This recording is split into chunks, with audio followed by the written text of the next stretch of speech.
Hey, pre-notification gang. Coming along great, Rip.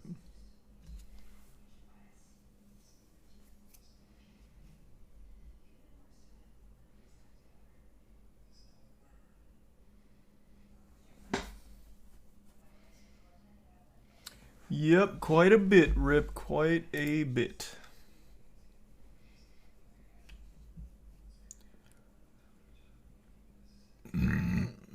Thanks, Raven.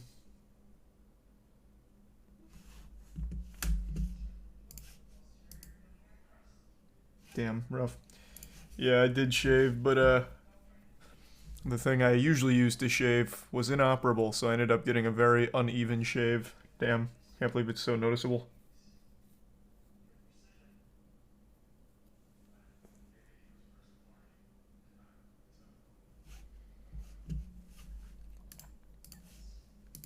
Did Lud already make a video about it? Leaked the. Because it just got announced. Yeah, he did. That was very quick.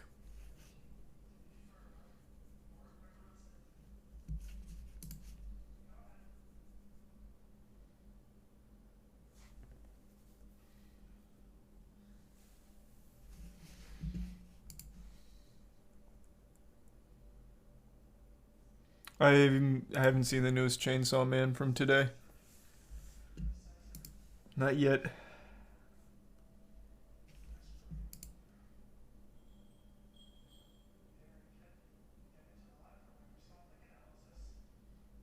Auxiliary sub Mario and Sadie.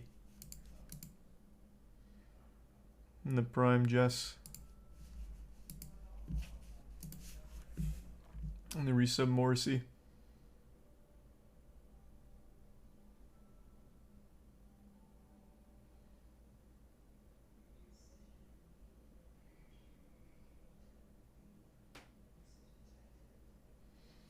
And the resub Wax and Tier 1 Sky.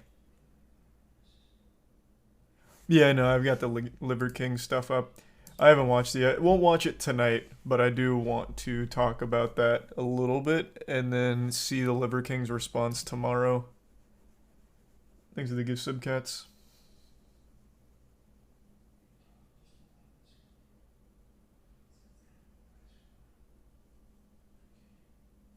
And the resub Yalen.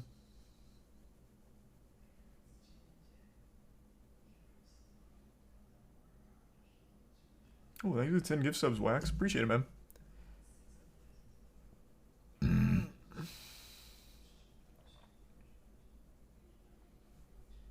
Thanks for the gift sub, Steven.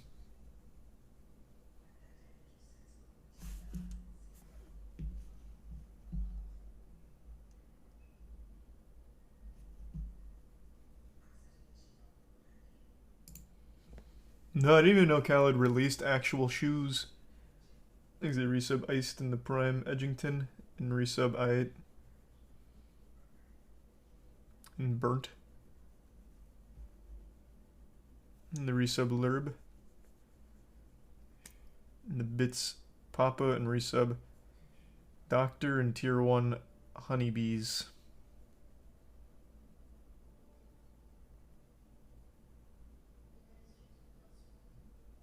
Hear about the stalker getting arrested? Which stalker? Thanks, resub Z. And Real Deal. And Big Brand and Tier 1 Rep and resub Rollid. Which stalker got arrested?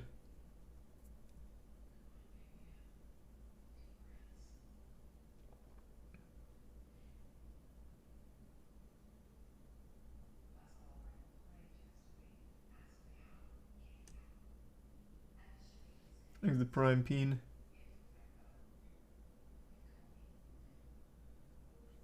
And the resub Lily, Tiger, and Sublime, and Ghost, and Unstable.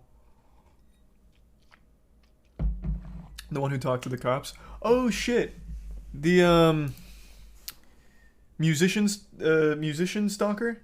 I'm giving him such a generous bone there by calling him a musician, but yeah, he got arrested.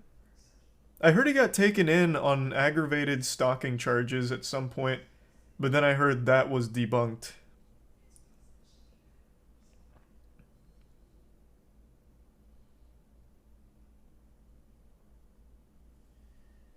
He's a Prime Shore in the resub Chicken, Hugs, Snivy, and Tier 1 Reality in the resub Slappy. In the resub Andrew and Tier 1 Wuzzler.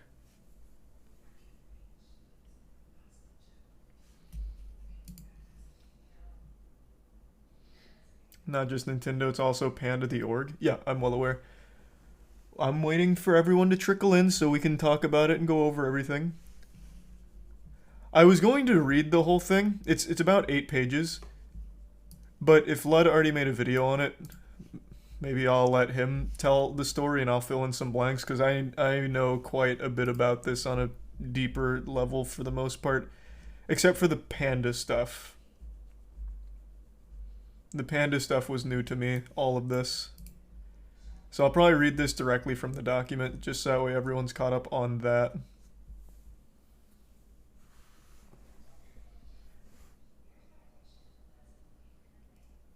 Thanks, Resub Stanley, Filthy, Gish, Stabby, Toothpick, and Tier 1 Beck.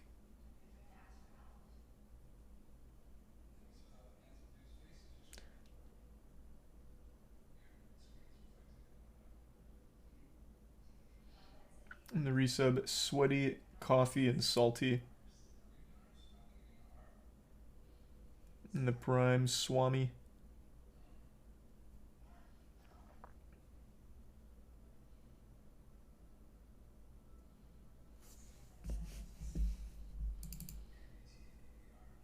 And thanks to the resub Andrew.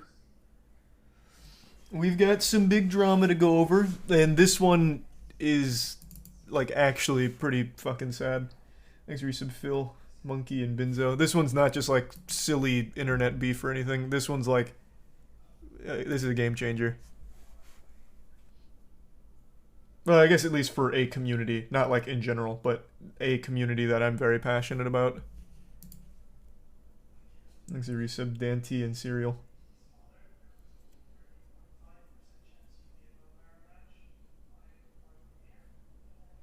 Thanks to the gift sub Jam and the resub Gentle and the resub Joey and Prime Megan. So who's at fault here? Nintendo and Panda. Not just Nintendo.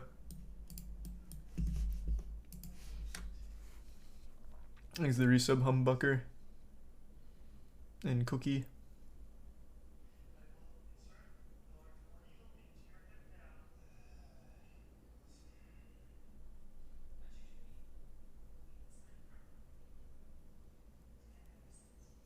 And thanks to the resub Devin and Nino and Alshian.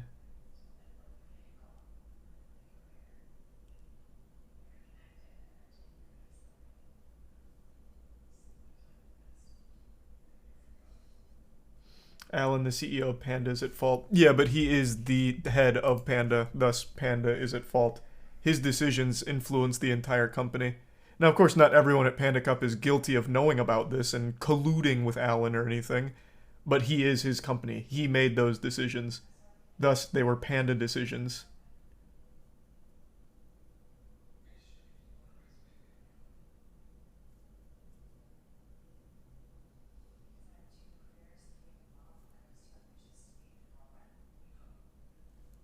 Thanks to the gift sub Chucky and the resub Kiri, Sparky, Meme, and resub MXL and Model. And the resub Alex. Yeah, Panda's not just a Smash org, they're an entire FGC org.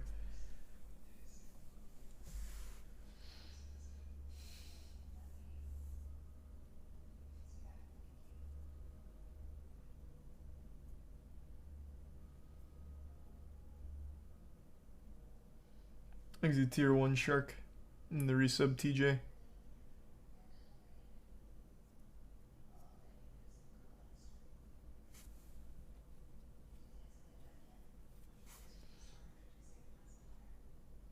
And the resub Balti and Mosty.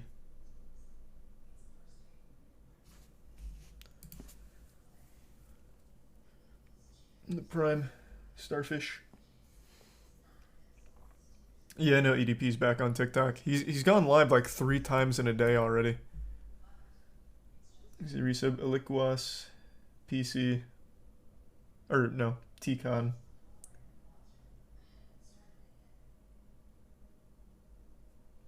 And the Prime Viper.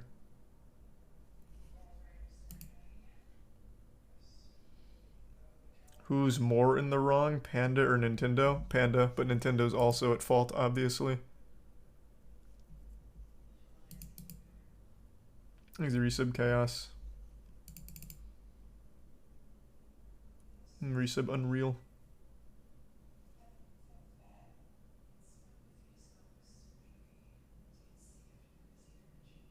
And thanks for the 5 gift subs, Jam.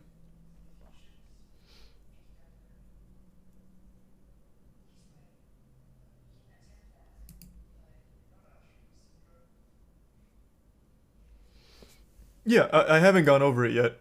This is exactly why I haven't started yet, since this stream just started. I'll let everyone trickle in so that way I'm not like repeating the summary.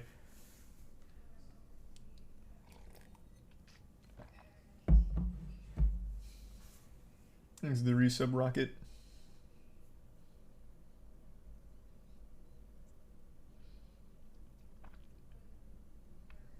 And the resub meme.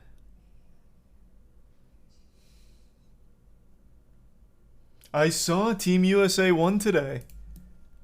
I actually watched a little bit of that because Danny had it pulled up. That was pretty impressive.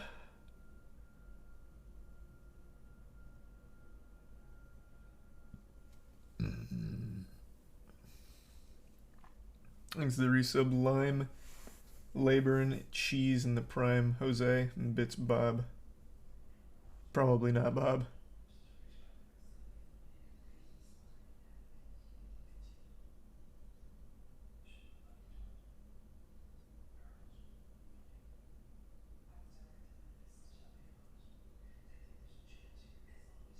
Damn, was trying to avoid finding out who won until I could watch it. Oh, unlucky, I'm sorry.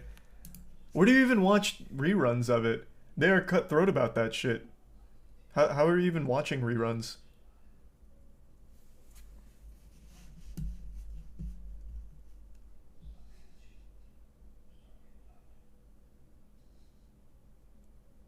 Oh, just like on actual normal TV? Thanks to resub Sidanio and Squirrel. And the resub Obsidian. I forgot there's people that actually just watch TV. I haven't turned on the TV to like a cable channel or anything in fucking 9 years.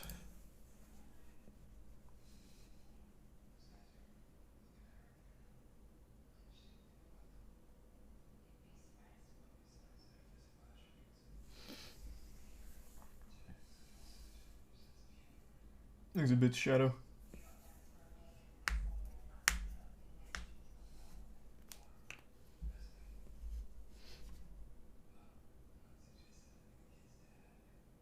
Okay. I think it's probably been long enough we can get into it. So, as most of you know, Moist Esports started in Super Smash Bros. Ultimate with Cola. So it's obviously a community I'm super passionate about. And it's been a community that's been severely neglected and shit on by Nintendo for 20 years now. They've shown no support and they've actively gone out of the way to shut down tournaments. They don't actually contribute anything to the professional scene in any capacity whatsoever. They're very hands off and they really don't seem to like professional Smash Brothers and never have. But not too long ago, Panda, which is an FGC organization, they're not just in Smash, but they're mainly known for Smash, they announced that they're partnering with Nintendo for the first time ever. Nintendo is directly partnering with a organization to put on high-level Smash tournaments. Everyone was excited, everyone was celebrating like, holy shit, Nintendo's finally getting involved. It looks like they're finally going to support the professional Smash scene. This is amazing. I was one of those people. I thought that was super hype. I thought that was great for the scene. Fast forward to today. There is something called the Smash World Tour, which is a labor of love put on by the community, mainly VGBC, Video Game Boot Camp, and it's reaching its conclusion. The Smash World Tour is by far the biggest Smash tournament that has ever happened, like circuit-wise. So the Smash World Tour is what people have been competing for an entire year. It's about to wrap up, And right before Thanksgiving, the day before Thanksgiving, VGBC gets a notice from Nintendo that they have to shut it all down. They get a cease and desist. A classic Nintendo maneuver. They basically invented cease and desist. They would cease and desist a fucking 4-year-old's birthday party if you had a Mario plushie there. They are ruthless. So at the very end, our players, for example, already had flights ready for Smash World Tour here. Like, everyone was fully in. Like, everyone thought it was still happening. Everyone on the organizer side also thought so as well, until the day before Thanksgiving, they said, nope, no siree. Because Nintendo refuses to allow, like, grassroots tournaments or anything like that. Yet, this came out from VGBC, where it is revealed that the Smash World Tour did have the nod from Nintendo. While they didn't officially license it or get behind it in official capacity, they were in direct communication the entire time with Smash World Tour. They were talking directly to Nintendo. They had their blessing, albeit not a fully licensed blessing, but they had their permission to run that while they also ran the Panda Cup, which is their official one in conjunction with Panda. And then out of nowhere, they got this. They got absolutely fucking slapped. They had to shut it down. So they made the announcement today that the Smash World Tour it's dead. And then they have this in here, which seems to be that it was a Panda decision, not so much a Nintendo decision to do this. While Nintendo is obviously at fault, this paints a picture of the head of Panda, his name's Alan, wanting kind of like a monopoly on Smash. Since now he works directly with Nintendo, it seems like he wanted to strong-arm himself to being the only official tournament, and all of the other ones he was trying to scare and intimidate and threaten with shutdown. So I wanted to read this with all of you, because it's bad. It's a terrible look. This is a terrible look if all of this is true.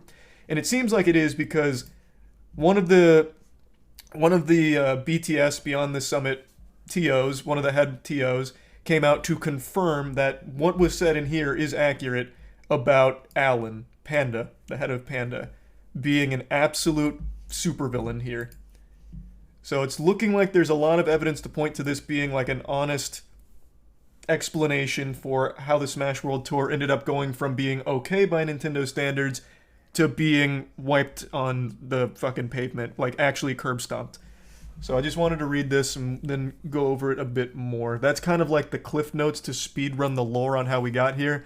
It's an absolute shame because the Smash World Tour is just, it was an incredible thing. Highest prize pool for the whole circuit, the biggest circuit ever done. It's international, so they had talent from all across the world competing, and it was finally going to wrap up in a massive, extremely fun way. And then all of this happened. Fucking tragedy. So here. Around the same time, Panda Cup began heavily recruiting events for their circuit. The CEO continued to tell organizers we would be getting shut down shortly, and also added that any events that participated in the Panda Cup would not be allowed to be on the Smash World Tour. This exclusivity surprised us not only because of our Nintendo conversations regarding coexisting, but also because we were not exclusive. And even back in January, we told organizers that they could be on both with zero issues from us. This is in reference to the Smash World Tour. Smash World Tour said that, hey, you can be part of our circuit and also be anywhere else you want to be. Totally fine. Very pro-community. Panda, not so much. At first, Panda targeted events that were not on the Smash World Tour, including those who did not join because of the aforementioned warnings. A few of those events had broadcast deals with popular tournament broadcasters like Beyond the Summit, and the CEO of Panda wanted broadcasting rights to be included as part of the deal of these events joining the Panda Cup. Most of the events refused to break their contracts, so Panda approached Beyond the Summit directly to try and get the rights released. BTS had very little motivation to give up the broadcasting rights for free, so they declined to get involved, causing the CEO of Panda to escalate things quickly, and we were told that he made a variety of threats to Beyond the Summit, including shutting down their entire Smash organization in 2023 if they didn't eventually join Panda Cup. After BTS held firm, the CEO of Panda warned that they would get Nintendo directly involved, putting broadcasting rights for all tournaments in jeopardy. So, this is the CEO of Panda, Alan, twirling his evil little mustache and his greed getting the best of him. So like Mr. Krabs with dollar signs in his eyes, he says, if you don't join us, we're going to get Big Daddy Nintendo, whom we're sucking the ass of, to shut you down. And that's exactly what's happened to the Smash World Tour. Now, this does call into question, will all grassroots big tournaments now face the wrath of Panda and Nintendo? Are they going to bully every single grassroots one, or only the ones they deem a threat, like Beyond the Summit or VGBC? That I have no idea on at the moment. Panda hasn't commented as of right now, but it's pretty fucking bad.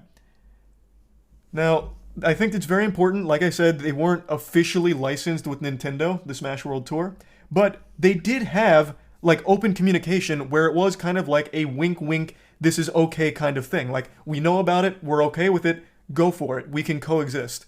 But only one of them was officially licensed by Nintendo, and they never had a problem until it seemed like Alan had a problem.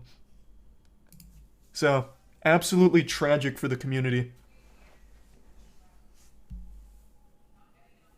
Thanks to the resub Queen, Sunny, Sinjin, Superfat, CLM, underscore, Powers, Rickles, Ethan, Rainbow, Kyber, Sopo, Revenge, and Ado. No, like, there is a big fuck Nintendo thing here, because if they would just fucking support the community besides just going with, like, the Panda Mafia, this would have never been an issue. This would have legitimately never been an issue to begin with. But because they're so deeply in bed with Panda now, I guess Alan's whispering in their ear about, like, his competition that he's not happy with. At least that's how it reads. And he's made threats, which, again, have been confirmed over here, even outside of this document. This is a totally different organization. This is BTS that's confirming the same things that VGBC stated. So it seems like he just went on a bit of a rampage.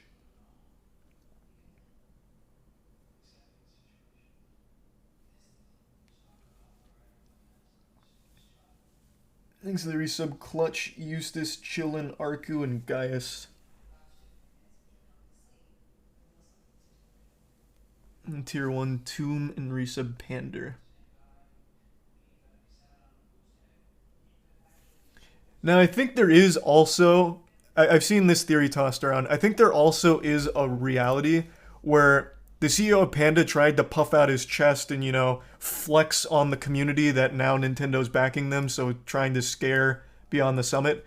But Nintendo never listened to him, didn't take him seriously, maybe viewed him as a clown. But he was so bad to work with that maybe Nintendo just got soured on the whole experience of being in the pro scene, that they're shutting everything down, and once they're done with the contract with Panda for their Panda Cup, maybe they never touch it again.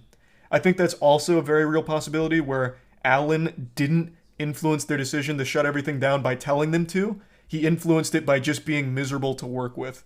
So they were like, fuck this, we're just gonna shut everything down and go nuclear. I think that's also possible.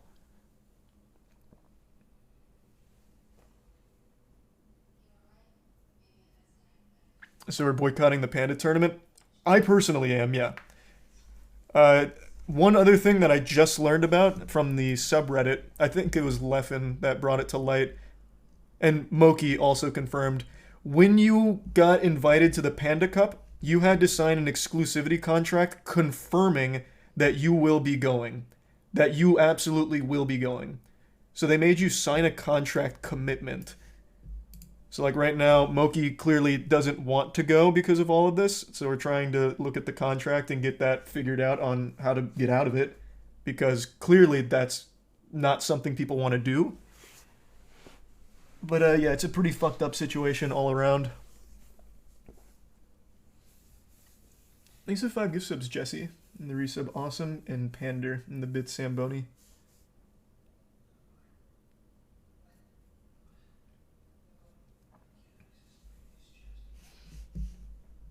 Hate to say it, but players should find a new game in esports org to stop supporting the Nintendo. Yeah, I've seen that take as well. It's not even a bad take. Like, it is so hard to defend Smash at the pro scene, at like pro level, when Nintendo can just freely do this and openly does it pretty often.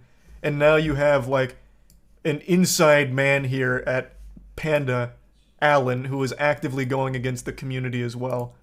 Like, it's just a fucking mess.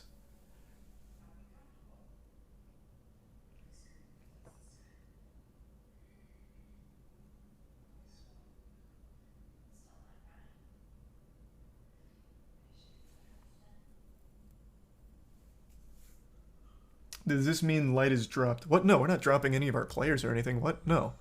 What this means is our players that were going to the Smash World Tour Championship are no longer, because it doesn't fucking exist now. Nintendo and Panda shut it down.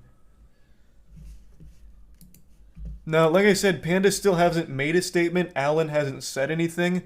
Maybe they have a different view of these events, but it's been confirmed by two very reputable sources. And I did have a call with VGBC, like everyone on board, as well as SmashCon, that also echoed these same things about Panda in particular and how this all happened with the Smash World Tour. So I did know this was coming at some point today. I just didn't know it was this bad.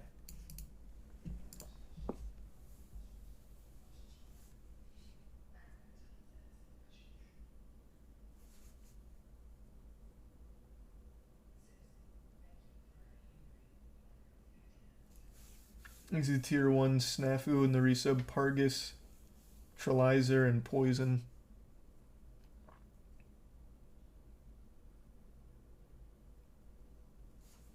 And the resub Kimbuju. If the only tournaments are Panda and you're boycotting, how will you keep the Smash players signed? Well, it's not just me, man. No one wants, like, assuming all this is true, which again, there's a lot of evidence to point to it being accurate, no one's going to want to compete for Panda.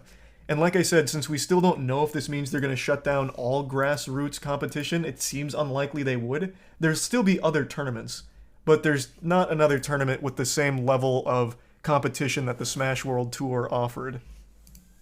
So it's still a huge blow regardless. And since everyone already had their flights and everything booked, it's a massive fucking financial burden as well for players. Of course, Moist Esports paid for all of that, so luckily that doesn't affect our players personally, but not every player in Smash is signed. In fact, most of them aren't. So they probably just lost a ton of money booking all of this and now having to cancel.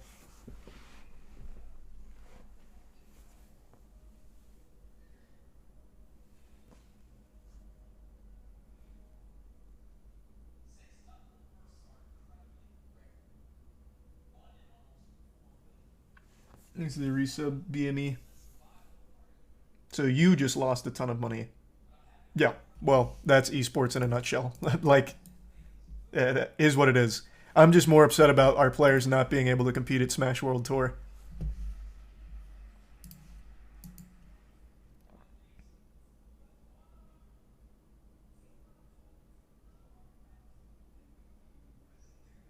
I don't feel we know the truth yet. Like I said, we still need to hear from Panda and Alan in particular, since it seems like it's mainly Alan. We still need to hear from them. I just don't see a world where somehow every other major org had the same experience here, with Alan in particular. I don't see how that could somehow be like a smear campaign, a lie. Like, none of that really checks out, especially because there was direct communication with Nintendo the entirety of the Smash World Tour until all of a sudden they decide to cancel it out of the blue, or cease and desist it out of the blue.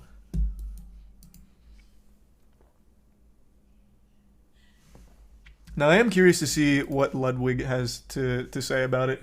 I did see from, like, Aiden, I saw from a lot of members of the community talking about it on a deeper level. I'd like to see Ludwig talk about it a bit, but that's the whole situation in a nutshell. Let's see the mogul mail. Community talks about Super Smash Bros. It's for one of three reasons. Someone smells bad, someone's creepy, or something happened with Nintendo. And shocker, one of those things happened today. A huge bombshell What an was intro. dropped on us by Nintendo that might mean the end of the Smash scene as we know it. Think I'm being dramatic? You might want to keep listening. Like I said, that's still uncertain, but it's not impossible. There is still no telling if all of grassroots organizations will be shut down by Nintendo going forward because of this whole Panda thing or not. We don't know. But it is possible. It is very possible.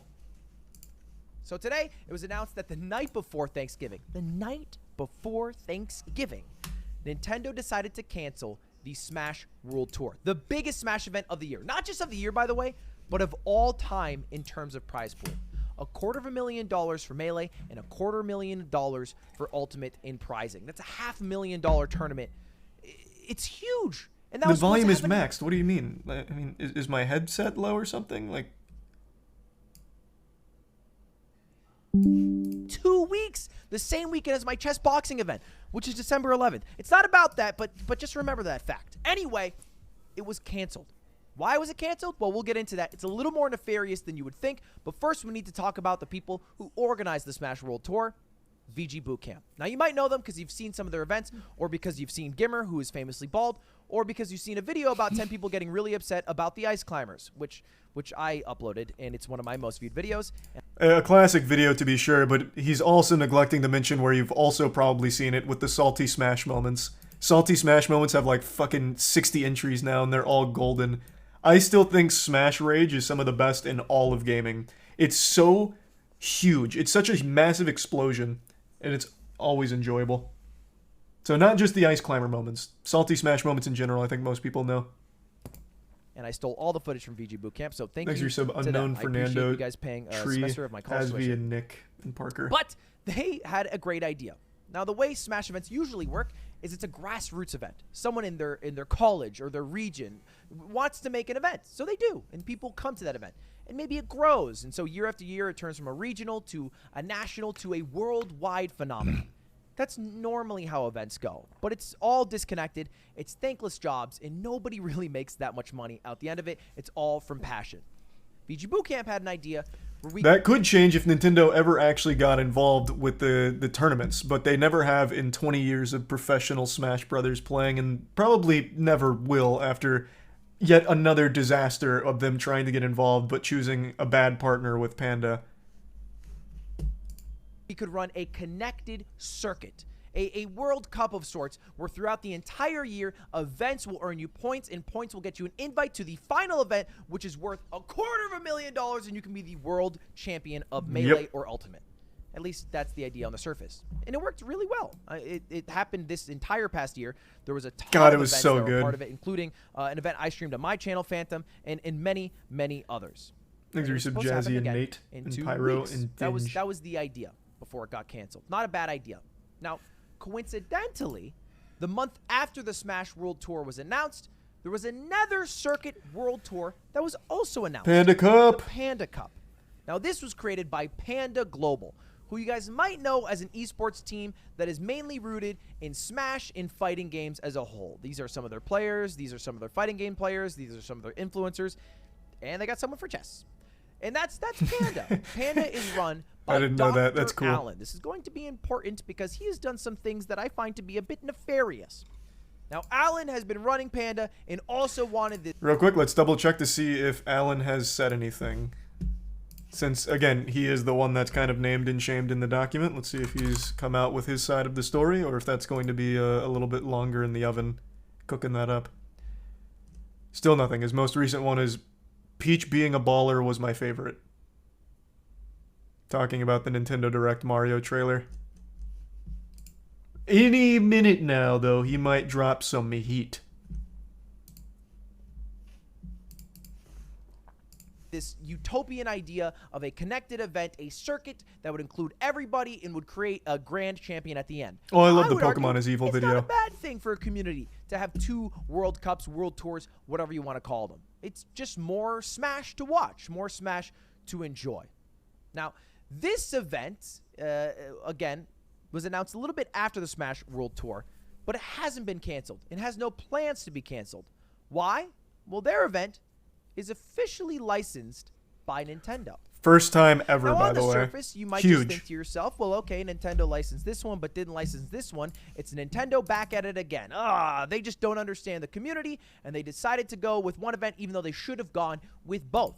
Now, it's not a shocker that Nintendo would cancel an event. It's happened many times in the past, usually to large public outcry that sometimes overturns their decision. But this is not as simple as... Wait, when has that ever happened? When they canceled Big House, there was a massive uproar, and I don't think they ever overturned that, did they? Wait, when has Nintendo ever overturned their decision in the history? Evo 2013 is the last time they overturned their decision. Almost 10 years ago? Holy shit. I'm just surprised it's ever happened even once. That is surprising. I did not remember that. Jesus Christ.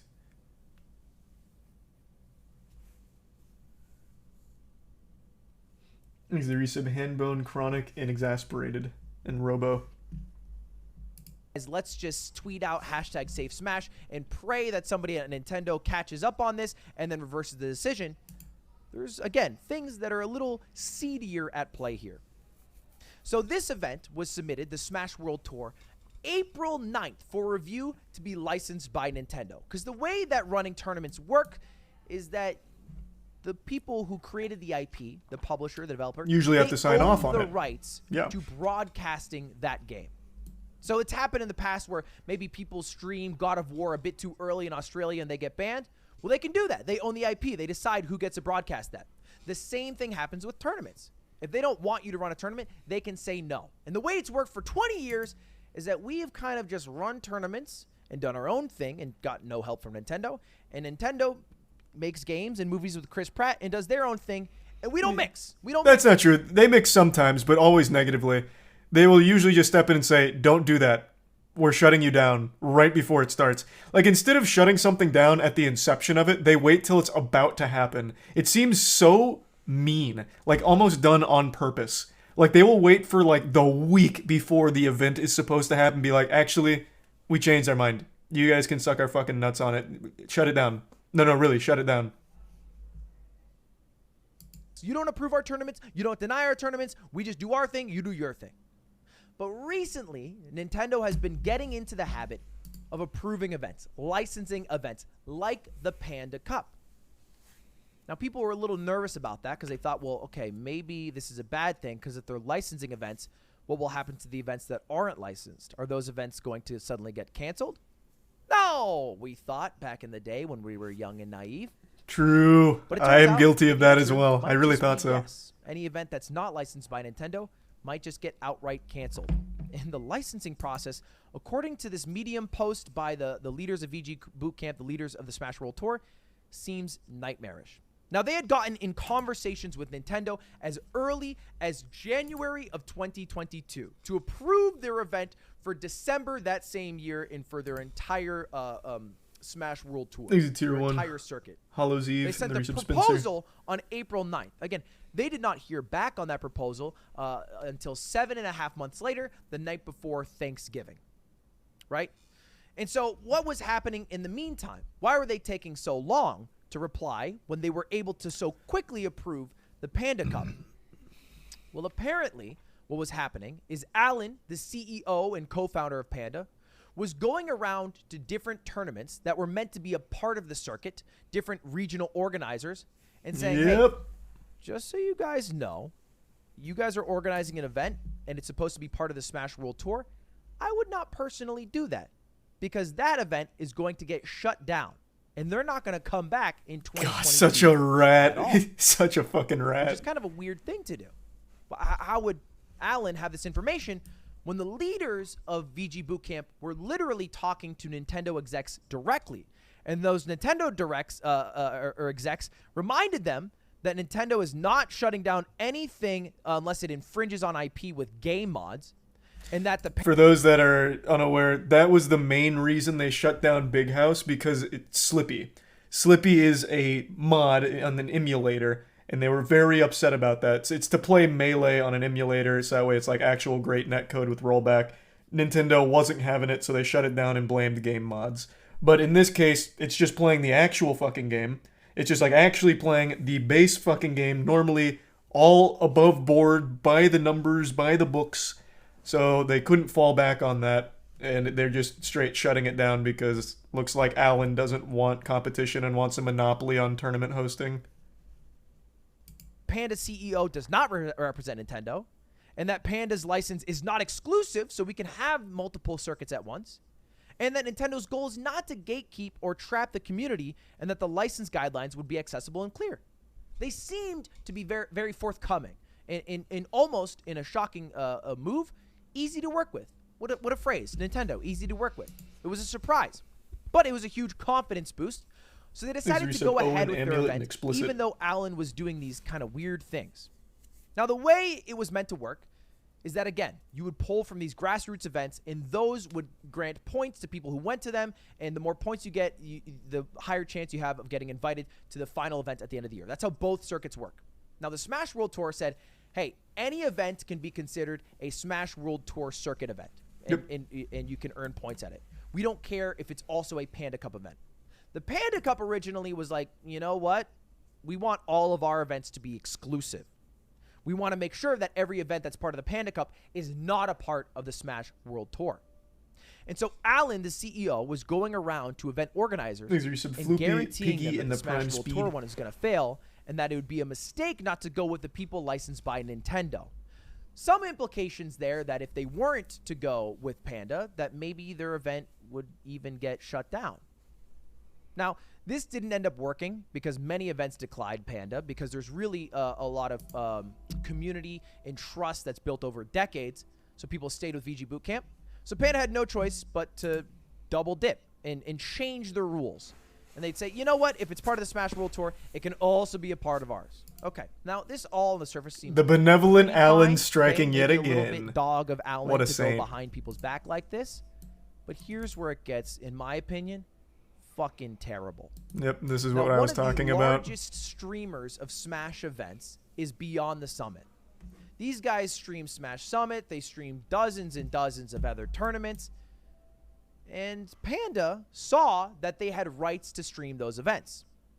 The CEO of Panda also wanted broadcasting rights as a part of the deal for events on the Panda Cup. So basically, not only would the event be on the Panda Cup, we also want to be able to broadcast it in some fashion.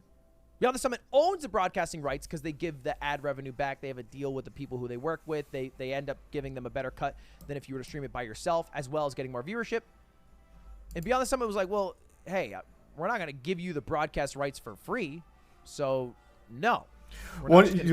I should have mentioned this. So when I do the watch parties for Summit or anything Beyond the Summit related, like would have been main stage tomorrow, but or not tomorrow, this weekend, but I won't be around for that, unfortunately. Like I pay for it. Now, I am an individual, and this is a company. The price, even for an individual, isn't that bad. Like, it was very manageable. That I know for a fact a company like Panda could have just paid for the rebroadcasting rights. Like, they didn't need to do anything special. Like, it seems like they would have been open to it, Beyond the Summit, that is, like, giving them rights if they had paid for the rights to.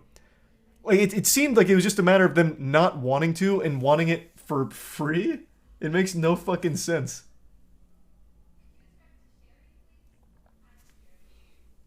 But I guess Panda could be struggling. I don't know. It's smart in a malicious manner? Not really, because this all blew up in his face. I don't know how he thought this would somehow fly under the radar. He's just greedy and short-sighted.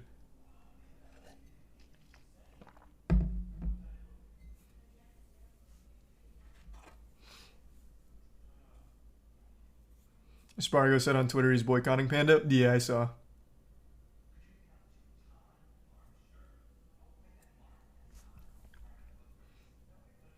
Pretty sure they wanted to broadcast it all themselves, not just restream. No. It seems like they wanted the rights in addition to, so that way Panda could also broadcast it as well. It doesn't seem like they wanted the exclusivity of broadcasting Beyond the Summit content, unless I'm misunderstanding the situation. It seemed like they just wanted to also be able to broadcast it.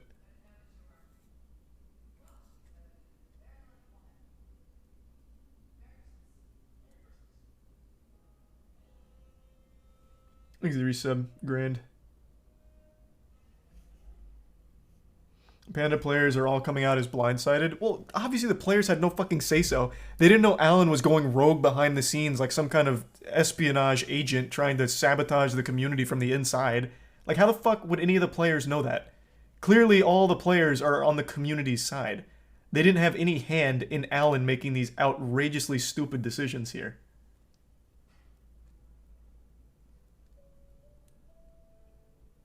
Thanks, Resub Dank.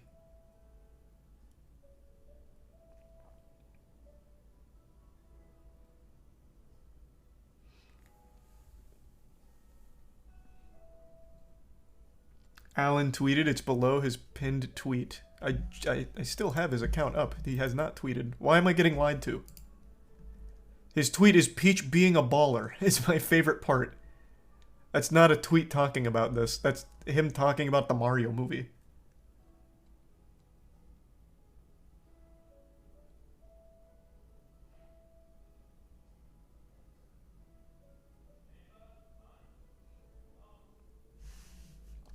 to give you that. The CEO of Panda escalated things and made a variety of threats to be on the summit, including threatening to shut down their entire Smash operation in 2023 if they did not join the Panda Cup. Beyond the Summit held firm. They said, fuck that shit. The CEO of Panda warned them. Great move from Beyond the Nintendo Summit. Involved. My dad works at Nintendo, says Alan. He will seriously mess your shit up if you don't work with us. You have to be my friend. Beyond the Summit holds strong. Now, I have full confidence that the words of Beyond the Summit are true, because I've worked with this team to make projects like Mogul Money or even Juiced. And just today, one of the co-founders of BTS tweeted out, Alan spent several months running a protection racket, telling TOs, including Beyond the Summit, it'd be a shame if your event got shut down for being unlicensed, in an effort to scare them into signing on to the Cup. Not just signing on to the Cup, but signing on exclusively and also giving broadcast rights. Now, this was basically all shoved out of the way. No, BTS stands for Beyond the Summit, Alan, you're not being nuts. K-pop. Stop threatening that. None of this is actually going to happen. We care about our community, not just about making your event better. And that all seemed fine and dandy. Until, of course, they decided the night before Thanksgiving to cancel the Smash World Tour. And the cancellation to me is crazy, because there was radio silence between Nintendo and VG Boot Camp for months, until they finally hit them up and said, hey, this is the end. You guys will not be sanctioned. As a last-ditch effort, I'm just going to read this here. They asked if they could continue to run the championship and the tour next year without a license and shift the focus to doing a professional thing in 2024. Because in the past, for the past 20 years, the way it's worked is, again, Nintendo stays in their own lane, we stay in our own lane. You don't approve events, you don't deny events, but we are able to coexist. And the person at Nintendo directly told them those times are over. Yep. A bold statement. There is no longer a way to run Smash events unless they are licensed by Nintendo directly. It's not 100% confirmed. Like I said, that's not like put in the books. It's not etched in the tablets of time yet. It seems like that might be the future, but VGBC as well as like SmashCon do feel optimistic that grassroots tournaments will still exist, and this is more just an Allen thing that forced Nintendo's hand. Like, he pushed them to it. But I guess we'll have to wait and see. Either way, though, fat fucking L for Panda. And Nintendo, obviously. But Ludwig hasn't mentioned it yet. I mentioned it. I'll mention it again. It's not like Smash World Tour was doing this without Nintendo knowing. Like, this was even beyond the normal understanding of, we'll do this and look the other way. Nintendo was aware this was happening and gave them, like, the okay that your Smash World Tour can coexist with our Panda Cup. They knew about it, and they were okay with it for this entire duration until the very end here. You think Nintendo will say something? Absolutely fucking not, but Panda will have to. Panda will say something. Nintendo will never once address this in the entire history of the fucking company's career, or lifetime.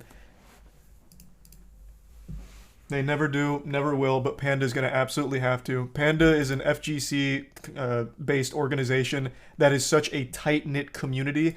Even if you don't play Smash, all of their Panda players are going to be questioning if staying with them is the right move for optics, because the FGC is just so intertwined with each other. So Panda's going to have to. Nintendo never will. I am very curious to see what Panda says. There's some Wolfpack, Cowboy, Vanilla, Bin, Choco, Quack, and the Prime Blue. Be surprised. You might be surprised. They just might if it's this big. I just don't think so. I don't see any world where Nintendo addresses something like this. Nintendo addresses an impersonation account that tweeted out a picture of Mario giving them the finger. But they won't address, like, actual things like this. Did they ever say anything about the Big House uproar? Because that was a big one. That had a whole lot of community pushback, a whole lot of community outrage. I don't think they ever said anything. I guess maybe this could be different since they're directly involved with Panda Cup. I could possibly see it. But even then, I just doubt it. I just really doubt it.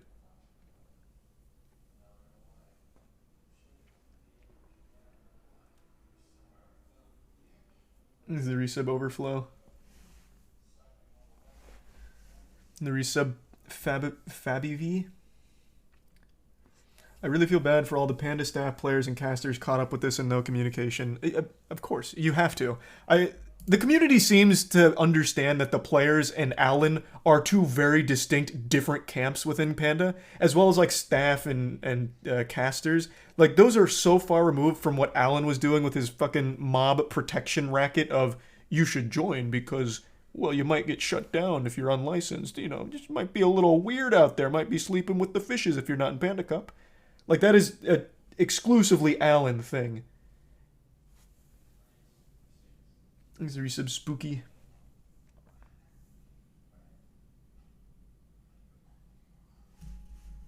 We are not talking about an event this time that has mods being used, like what happened with the Big House about a year ago.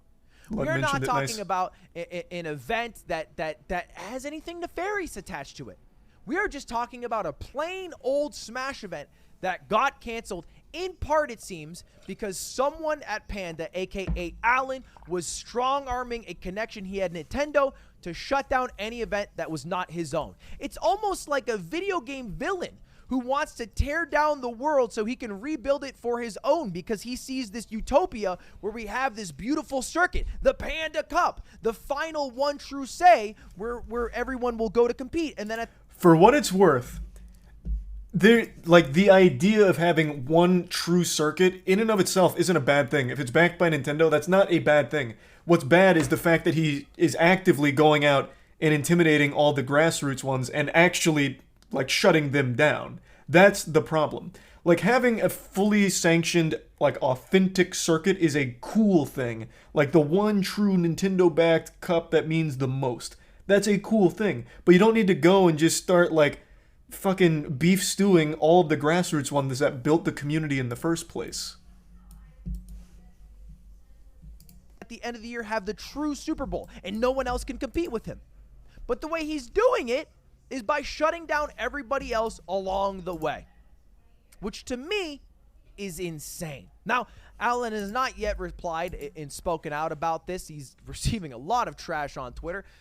Look, I always say this, but don't feel a need to join in on that. You can wait to see what Alan says first. I am very curious to see what he says. Situation. It's never good to jump the gun on attacking people online. But for the info and in the receipts and the people who I trust who have spoken out so far, this is fucking huge news and devastating news for the Smash scene as a whole. What does it mean for me? Am I going to be able to run a Smash event in the future?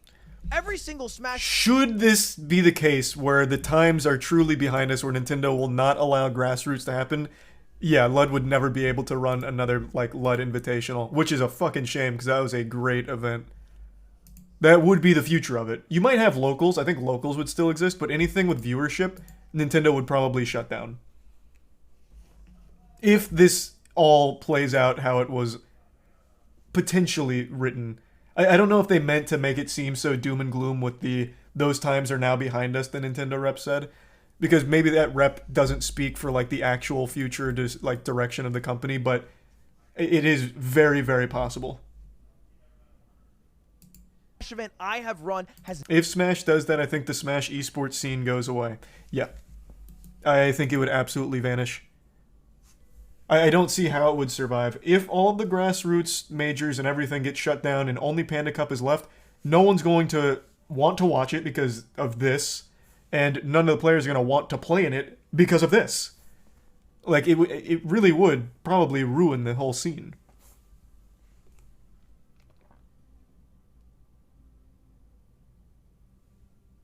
Thanks to the bits, Samboni.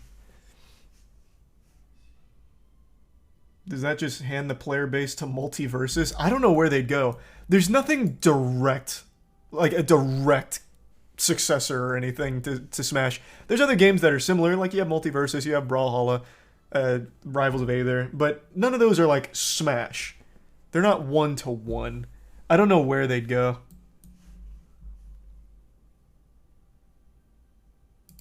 Has not been sanctioned by Nintendo. I have just run it. As a guy who has a lot of money because he got really successful in Lucky Streaming, I just sometimes say, I want to run Smash event now, and then do it. That's what I do. Am I going to no longer be able to do that because Alan wants his universe where everyone has to be sanctioned by Nintendo and part of the Panda Cup at the same time? If that's the case, how am I supposed to achieve my dream of running the biggest Smash event ever? How am I supposed to even run another one of those invitationals again? I might be someone who's down to take the risk because the money lost, you know, the tens of thousands in marketing or employees' times is something that I can bear to lose. But the tournament organizers, absolutely not. Yeah, It's not no a shot. shocker, I assume, for you guys to hear that the people who are running the Smash events aren't exactly rich. In fact, the only way to get rich is to leave the Smash scene. Something I've always known. That is so So fucking there's been true. a few people who have spoken out. Yeah, that is so.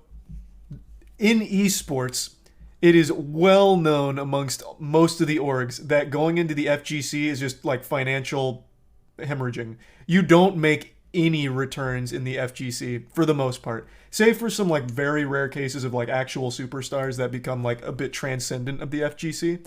But as a whole, that is a community of pros that don't actually make the orgs any money. So when you see an org in there, I always have respect because it's like, okay, they're there because someone in that pipeline likes that game, likes that community, likes that space. Because they're not making shit off it.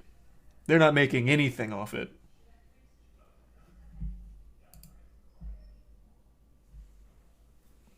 Is the resub Slam and Clef? FGC means fighting game community, yeah. Fighting game community is FGC.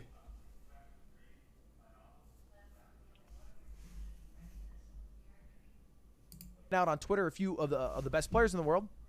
I don't know about y'all, but if everything said about Panda is true, I'm done supporting them in any form. Unbelievable how many hundreds of people will be affected by this, most likely skipping Panda Cup. Fizzy tweeted out, our best resource as a community, in my opinion, is to boycott any Panda Cup event. Additionally, any event associated with Nintendo. There's a little bit of a differing opinion from Leffen, whose opinion I trust when he's not talking about how much Jigglypuff likes to fly around. I think it's very important to prioritize making Nintendo change their minds on shutting down the Smash World Tour. And that's something I emphatically agree on. I also agree. If there's one thing I just don't know how. Sure, fine. Boycott Panda, right. Alan might be a piece, okay. But we need to be able to run events without the approval of Nintendo. Or at least have an easier process to get approval from Nintendo. If you apply for approval in April and you don't hear back until November, that's a problem. That's a problem. I'll tell you what, my events usually are turned around in about 6 weeks, so it wouldn't even work 3 times, 4 times over. We definitely need Nintendo to at least let us stay in our lane. Let us do our thing. Let us create the events that the grassroots creators have been creating for 2 decades now. The Smash scene that hasn't died since 2001. Anyway, that's where we end now. Look, it never hurts to tweet out about this, to get some trends going, to at least try to get in the ear of somebody at Nintendo. I don't know if it's true, but it was rumored that in 2013, when EVO, one of the largest fighting game tournaments of the year, he was mentioning it, nice, announced that Melee would be a part of it, and Nintendo shut that down, the entire outpour of love from the Smash community and the outcry for bringing it back to the event was seen by the wife of one of the execs who work at Nintendo. I don't know if this is true, but it's a rumor. That is such a And that cool was enough anime to story. reverse the decision. So maybe that's enough right now. Making a loud enough voice that somebody at Nintendo with enough power hears to reverse a decision that, as far as I see, might spell the end of Smash if it's not through the all-powerful hands of Alan and Panda. I am curious, though. Where do you make that hoopla? In 2013, Twitter wasn't nearly as big. So where did that outrage reach? How did Nintendo see it? Because they don't really see Twitter or anything. They ignore like everything on Twitter. A great example of that is Pokemon Scarlet Violet. All of the bugs, glitches, and everything. Nintendo has never publicly acknowledged how broken that game is, like in the state that it's in, like with the performance problems and everything. But they are issuing refunds because they know it, but they're not addressing it. So where do you get their attention to make them actually address it? Does it have to be Twitter, or do they have like something else? I really don't know. And in 2013, I don't think it was Twitter. It had to be like Facebook or something. It had to have just gone like crazy on Facebook.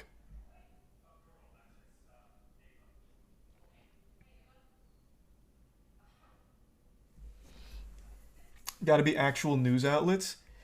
Yeah, but I don't think especially not in 2013. I highly doubt fucking New York Times or Wall Street Journal was writing about Smash Brothers at Evo. So I don't think it was actual news outlets.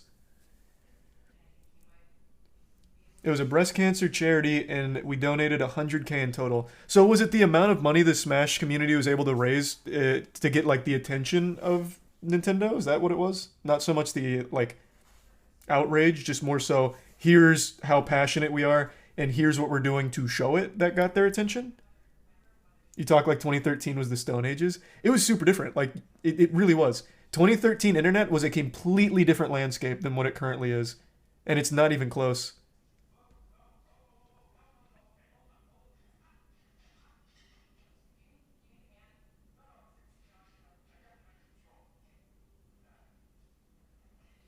Thanks to resub Kate and Orpheus and Funyun. Okay, so it really was just like the raising for the fundraiser that got their attention? Hmm.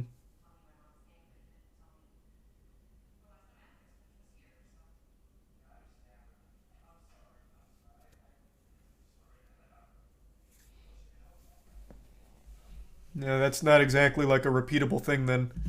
Because like I said, I don't feel Nintendo actually looks at anything that's on Twitter or anything about their brand anywhere.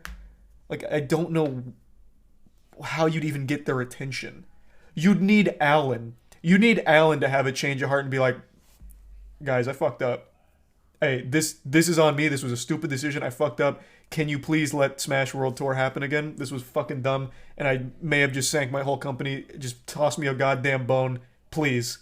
Like, you'd need someone on, like, the actual inside of Nintendo here to try and, like, lobby for it. Because I just don't think Twitter is the play against Nintendo to get them to see things. Maybe I'm wrong. Maybe they will see it. But I just don't know. I've lost confidence that they actually see feedback.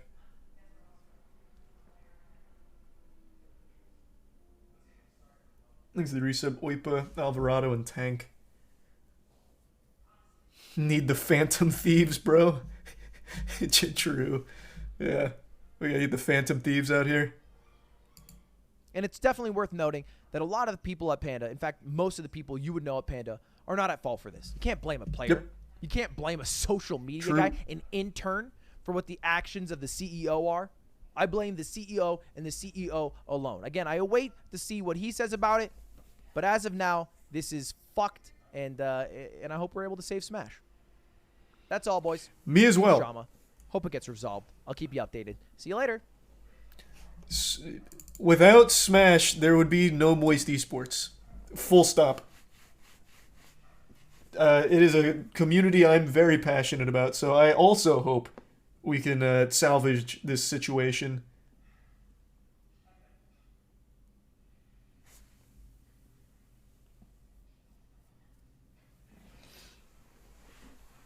Hey, Gimmer.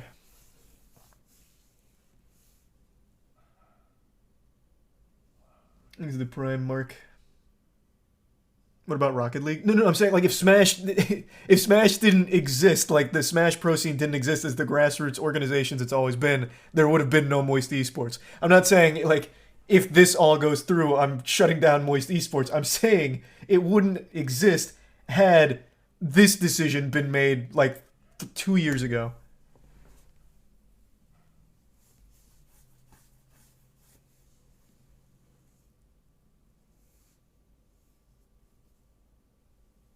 Thanks to Prime Vasu and the resub Tanuki.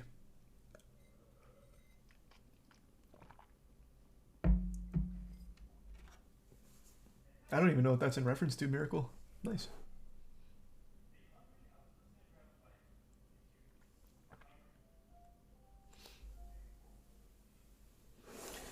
Yeah, fucking awful situation though, man. I really, really hope there's some kind of positive conclusion to this.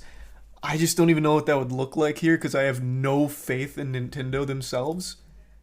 I don't know Alan well enough to know if he'll do anything positive here. I really can't imagine what he'll say, but I very much would like to see the Panda side come forward with this situation.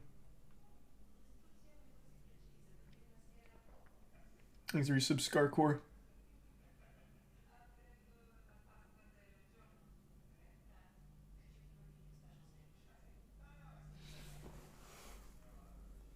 It's insane that people just want to play the game. I know. I don't get the war that Nintendo wages on grassroots orgs.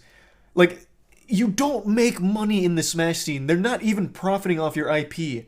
They're doing it because they love the fucking game. The whole pro space is net loss across the board, except for like your top tier pro players who make like a big salary or have like external brand deals. But like they're not like these tournaments aren't like stealing your IP and profiting from your fucking tournaments they run. They just lose money on it. It's just such a weird war, and it gets people talking about like Smash Ultimate, like that they still sell Smash Ultimate for $60. I just got it for Tiana for Black Friday, and the deal that they were doing for Black Friday on Smash Ultimate was $9 off, so $51. Like they're still selling it at almost full price, and having these tournaments puts it in people's minds and like, oh fuck, like this is cool. Melee is 20 years old now. Like there's just no reason they should even be bothering to like try and enforce that because it's a 20-year-old game. Just let people play it how they want. It's not like Nintendo's making tons of money off fucking Smash Melee. Makes no sense. And Ultimate, like, it's only good for them. They are not making money from running these fucking tournaments off the back of your IP. It is just so weird. So weird. Thanks to Prime Frame, Cold J and the resub, Kazama, Schulze, and Spoolin.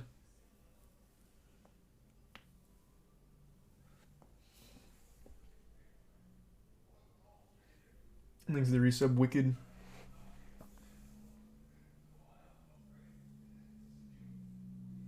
And the Prime, Poe. People really I see, again, I think this is a fine take. It's just people underestimate how difficult it is. People saying go to a different game or make another Smash, a better Smash. I just don't think you guys realize how expensive that is. Smash is not an easy game to make. Not at all. It's also a very, very expensive game. Take, for example, the Bikini Bottom fighting game. Oh my god. Nickelodeon Brawl Stars? Nickelodeon All-Star? What the fuck? I already forgot. But look at that game. That game was heavily inspired to try and be a Smash... Nickelodeon All-Stars Brawl. Thank you. That game was heavily inspired by Smash, obviously, wanting to be like a modern Melee game. And look at how obvious it was that was a cheaper game. No, I'm not throwing shade at the game because I did enjoy it, but it wasn't nearly as polished, it wasn't nearly as refined, it didn't have nearly the amount of depth and mechanics that even Smash Melee had 20 years ago. Like, that is just a hard game to make. Even more so for Ultimate. Like, it's just not easy. It is so hard to make something like that. Multiversus is good, but even still, I think Smash Ultimate is still a much more refined and polished game than Multiversus. And Multiversus is also a very expensive game, by the way. Multiversus cost Warner Bros. Tons to make. Tons and tons to make. And it's still not quite to the Smash level of polish.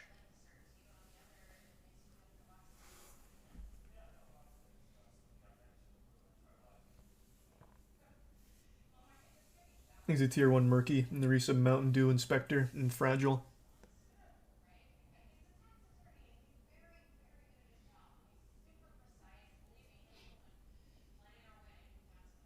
Do you think Coney has anything to do with this? I wouldn't be surprised if Coney was behind the whole thing. As the puppet master, controlling Alan. I'm just saying.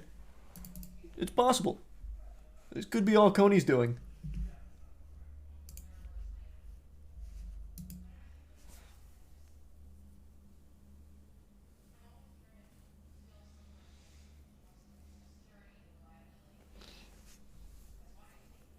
Nintendo doesn't like adults playing their games. I know, isn't that crazy? I don't even know if it's necessarily adults playing their games. They just don't like their games to be competitive. Like, that's not a secret. They openly say they don't really like that their games are competitive. They just want to be fun party games, which they are, but they also do have a layer of depth that makes them fun competitively. Like, I don't know why you can't just have your cake and eat it too.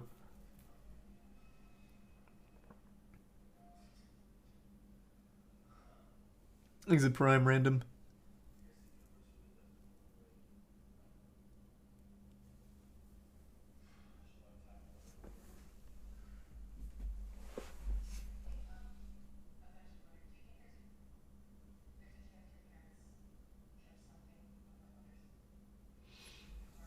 We could do so much more with Smash as well, but they just don't.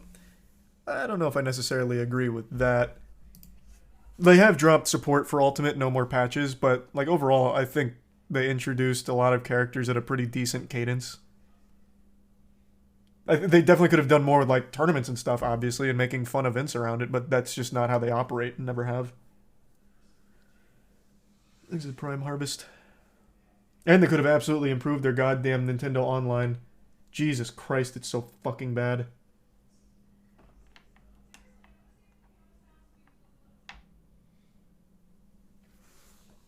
Thanks, Resub Cypher.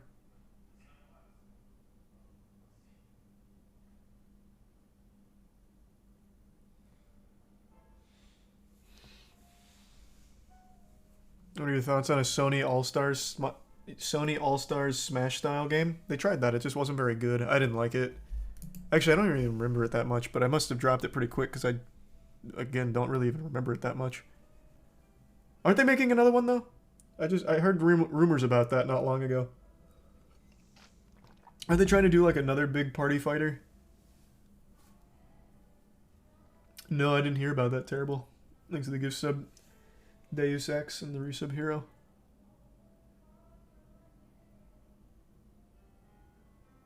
And the resub wonders.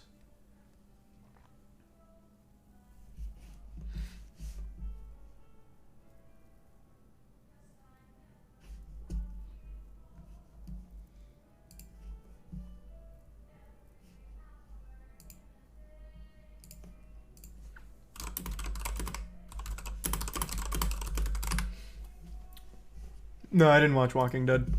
I just dropped that after like season 5.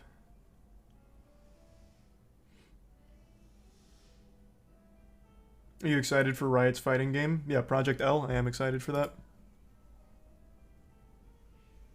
There's the Bits Blend and the resub penguin. Is that Tiana singing? No, she's watching something on TV. Tiana's a good singer though, but that's not her singing. I don't know what she's watching. Why is it called Project L? Huh? Oh, she's watching the Noel Diary.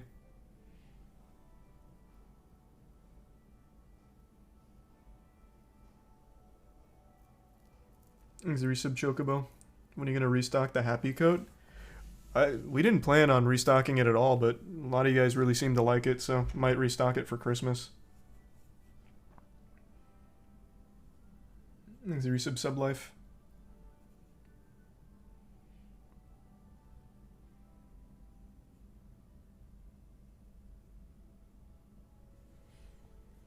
I did not watch the new Mario movie trailer. I wasn't in the best headspace to watch some Nintendo shit after learning about all of this.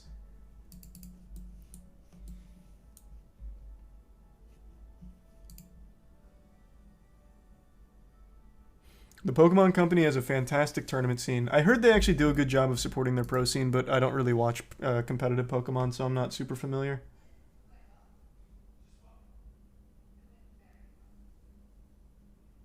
Am I going to play Final Fantasy Crisis Core Reunion? Is that the Final Fantasy Crisis Core remake? Because if so, yeah, I'll probably play it.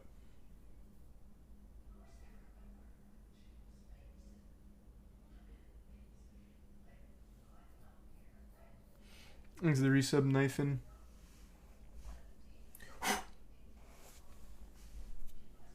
You gonna moist meter Wednesday? Probably not. When's God Slap 2 coming out? December 7th. So just a little over a week.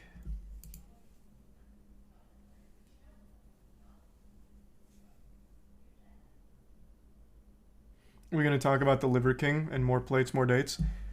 So, yeah, the timing on this was wild. We're not going to go over this tonight because I still want to play World of Warcraft with Matt and Danny, so I'm going to hop on in just a little bit. I'm really going to give World of Warcraft another like shake. Like I'm going to really try again because Dragonflight looks pretty hype. But tomorrow we're going to go over this a little more because I'm sure the Liver King will respond by then anyway. The timing on this is wild. The day before this dropped, I was talking about the Liver King being on steroids and maybe having ab implants and going down that conspiracy. The next day, his trainer or something had emails that he leaked with the Liver King confirming that he cycles 12K worth of HGH shit every month. The timing couldn't have been better.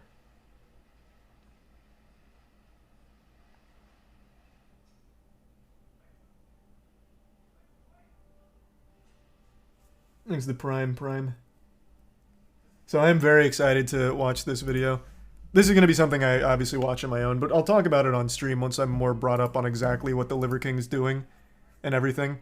But he's clearly a fraud.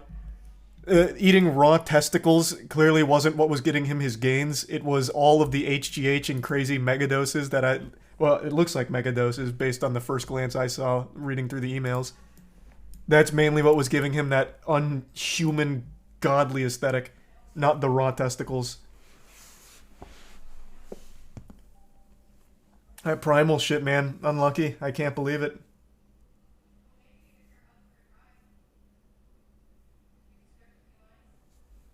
He's a hard worker, though. Oh, like I said, even talking about it the other night, like just cycling all of those steroids, the HGH and all that, it doesn't get you big from doing nothing. You still have to put work in. But he tells an entire program about ancestral living and being primal, eating raw meat, raw liver, raw testicles. The testicles thing is a real thing. He eats raw testicles, he claims, and has shown. And he's saying, like, that's what gets him big. And he keeps and has always maintained that he's, like, natty. Defends it tooth and nail. Because if it comes out that he's not actually jacked because of the raw meat and shit, his whole program is fucking worthless.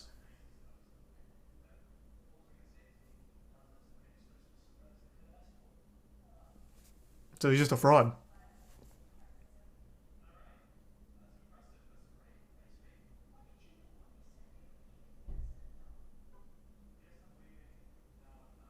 Thanks the resub Fire Cow. The bits Jay. Hey Jay.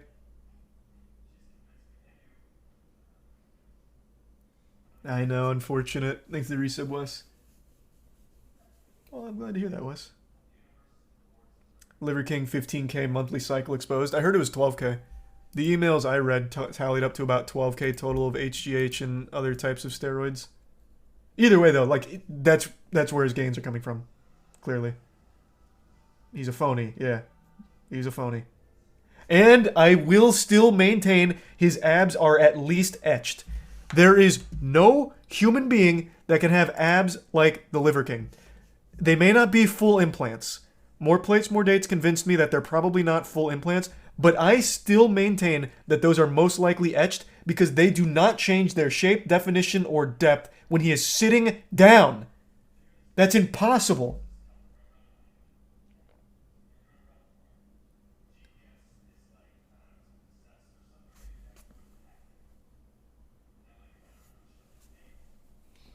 No, like they look the same while sitting down. Does More Plates, More Dates show that clip here? Well, it's any clip of him sitting down. This one's not great because his hand's blocking a lot of it, but you can still see them popping out in crazy depth on it.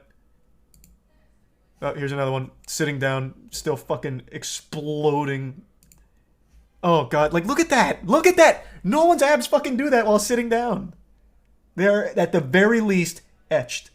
The biggest offender, though, was when he went on the Nelk podcast and was sitting down.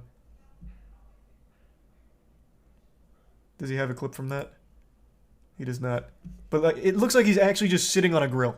Like, it looks like his pecs are on top of like a grill top. It's so silly. It's so silly.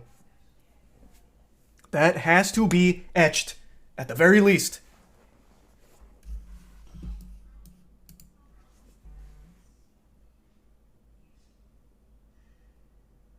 Bro, Goku has less definition. I know. I know, man.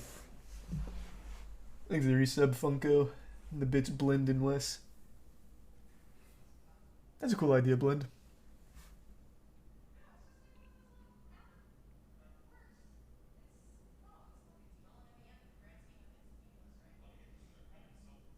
It looks like a turtle that rolled over on its back. That's what More Plates, More Dates was saying. That's just such an accurate description of what his abs fucking look like. But yeah, we'll get into this deeper once I watch this whole video on it and become a little more knowledgeable. And I really do think Liver King comes out within the next 24 hours to talk about it, and I want to see his side, because this is damning stuff. Like, this is very damning stuff. But yeah, it looks like about 12K worth of HGH and other kinds of steroids and shit that have gotten him this physique. Not his primal ancestral living. Okay. I'm going to take a tinkle, fill up my water, and then I'm going to do some WoW. Alright, I'll be right back.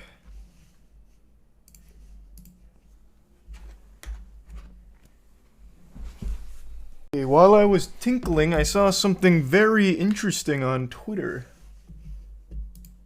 And this time it wasn't just more OnlyFans promotions. Check this shit out.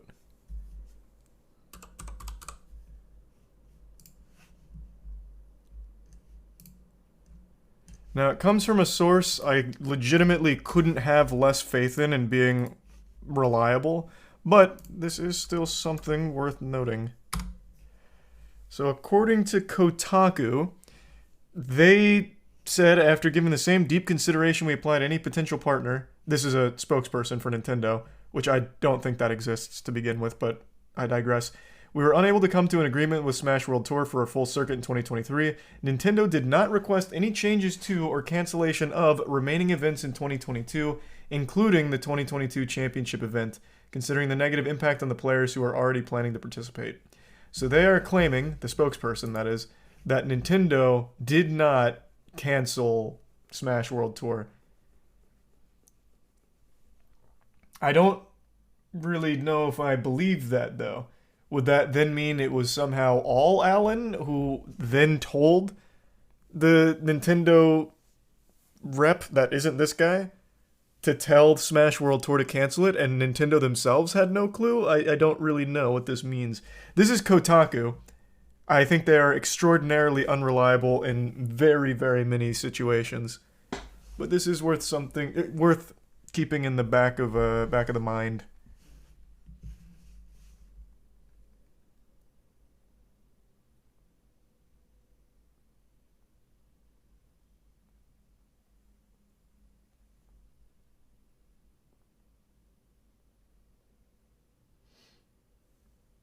There's the Prime Schmax and Tier 1 Levia and the resub Elrid and Swag. Is the subreddit talking about this? I'm curious. Have I missed anything else in the last couple hours? Thanks to the gift sub Basic Hen.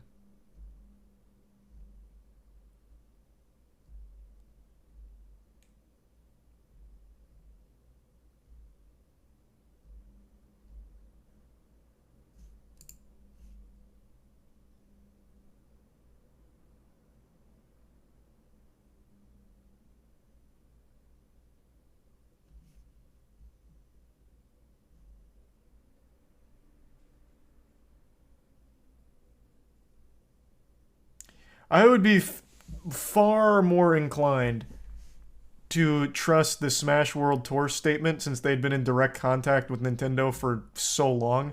And this is a Kotaku source, nameless spokesperson. I guess in like the most generous of interpretations of this information, what could be happening is Nintendo backpedaling and like, no, we didn't want them to cancel it. They can still do it for sure, please. That's possible, I guess, but I even find that much to be unlikely. Thanks to the resub nut.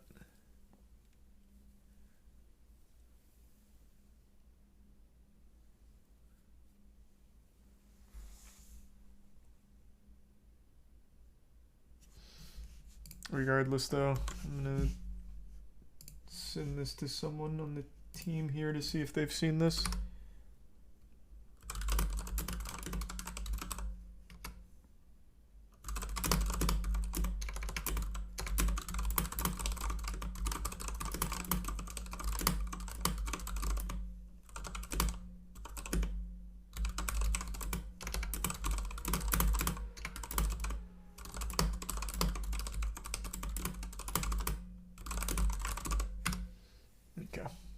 Hopefully I'll get an answer during stream. Thanks to resub Lord Opia and Tier 1 Grant.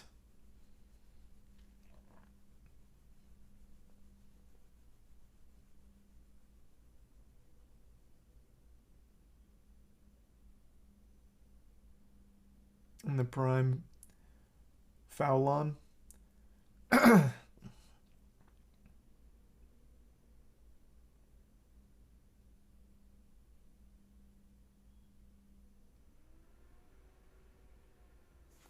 Yeah, I have seen the speedrun for Sonic Frontiers.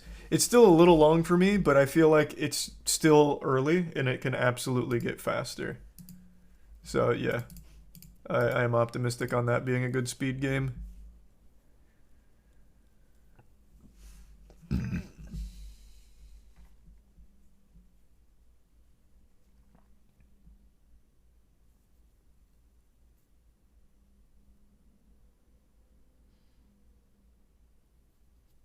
I guess we'll see.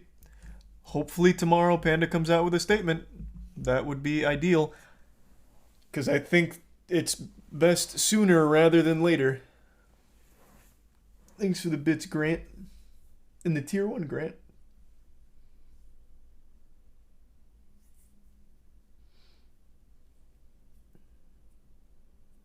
Legal team scrambling. Oh, they must be. They absolutely have to be.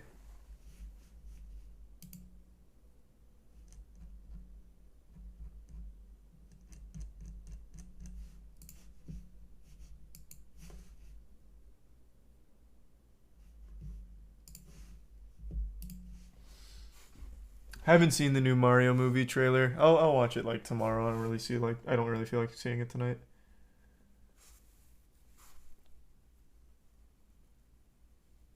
He's a bit cranky. No, I don't know about that, cranky. That's a lot. Not something we can turn around quick. Thanks to give sub again, kid.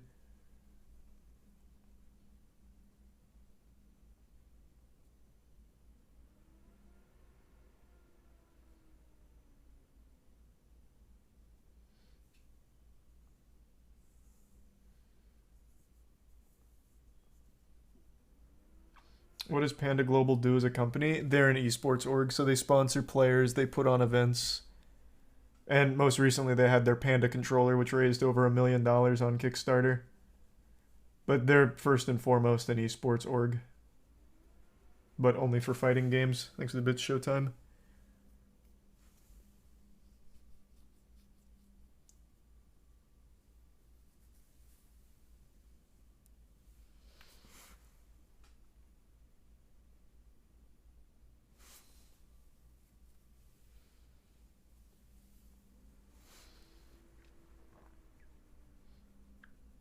Thanks to the resub, Cockbite.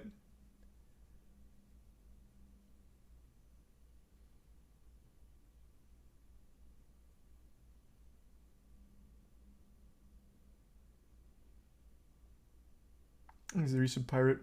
When do you think you'll power trip in your org like this guy did for Panda? I don't see why anyone would ever do what this guy did. It's just like actual career suicide.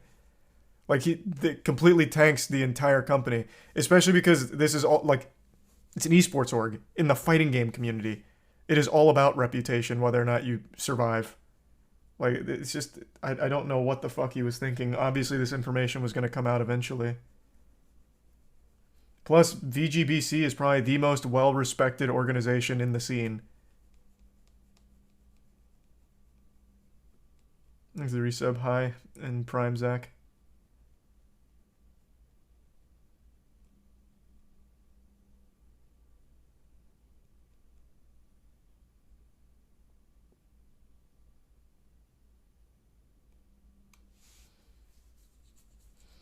Power does weird things to people. Clearly. It clearly does. Fucking unlucky. Do you stream every day? Yeah.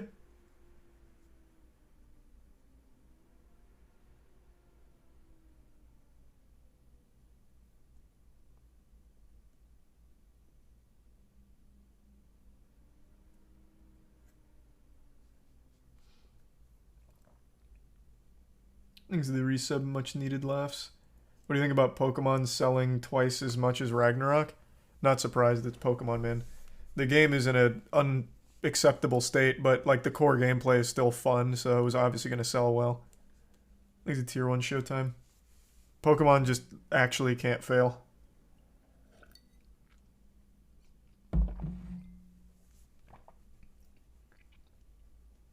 You see TK Breezy look up jobs on stream? Nah, it sounds like something Breezy would do though. I do imagine most players will be leaving Panda. Unless they have some kind of crazy statement that debunks everything, but I don't see how that would be possible.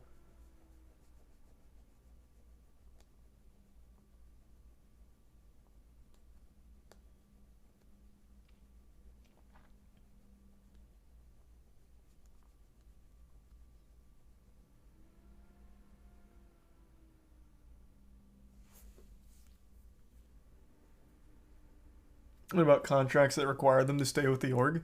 You can get out of like pretty much any contract, especially like esports contracts. There's so many ways of getting out of that. Like they have a ton of like I guess I can't speak for all contracts. Some of them might be really predatory, but like even the big tier 1 org contracts, like you can get out of those.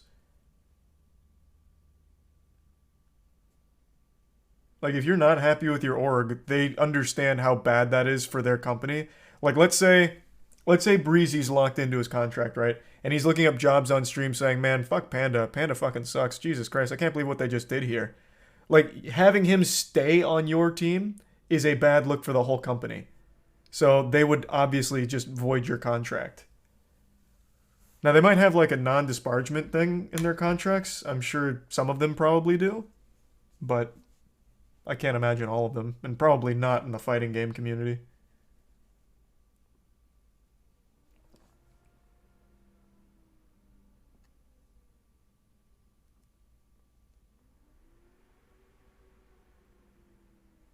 Who's gonna take you after that? What if you say, "Man, my org sucks. This shit is so shit. It is so trash." It depends, man. If they have like a good reason for it, like everyone on Panda does, I don't think that's going to be a detriment to their career.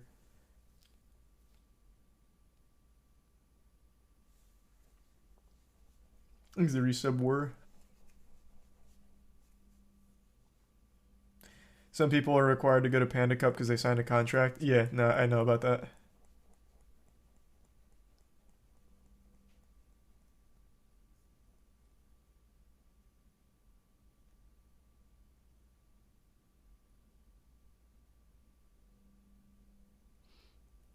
Did you see Panda's tweet? Oh, you're talking about the fake Panda?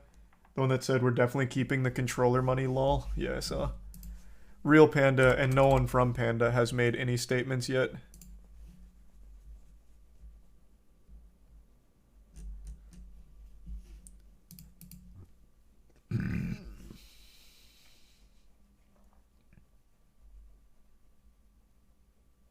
Do I think the Kotaku article is believable? No. That's why I said I don't really have a ton of faith in this article. I just don't trust the source. But I'm sure we'll know more when Panda makes a statement, which I imagine will be voice crack be sometime tomorrow. Thanks to the bits remains. This all happened because of one guy's ego. Not even an ego. It happened because of one guy's greed. He was very greedy and wanted a monopoly on it.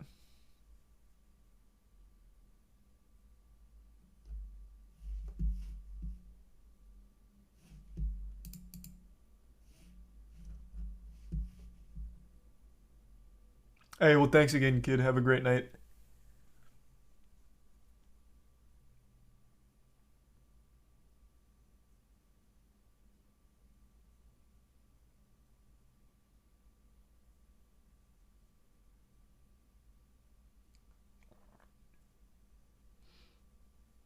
What's going to happen to the players sponsored by VG Bootcamp like AMSA? VG Bootcamp's not going away.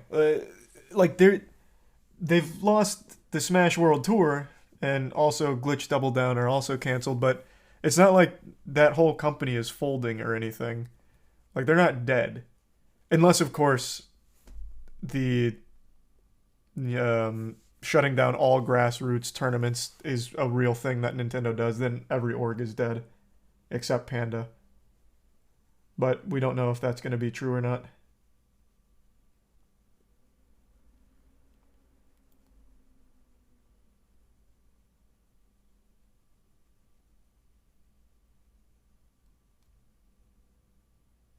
Cody Schwab, a member of Panda, tweeted about it. No, I'm talking about like the actual like high staff at Panda. Obviously, the players are talking about it, man. Of course, I saw IBDW talking about it.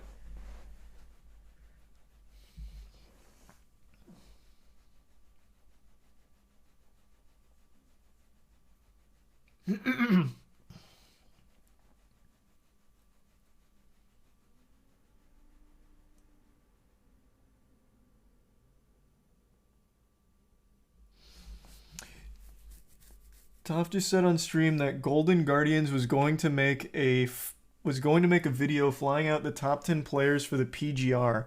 2 weeks out, Panda told them they had to pay $50K to put this event on.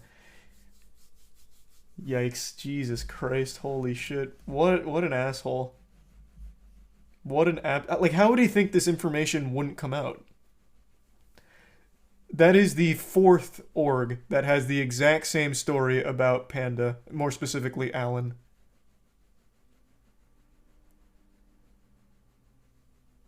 There's the bits lame. Yep, I was already talking about Liver King. I just need to watch more plates, more dates video on it first.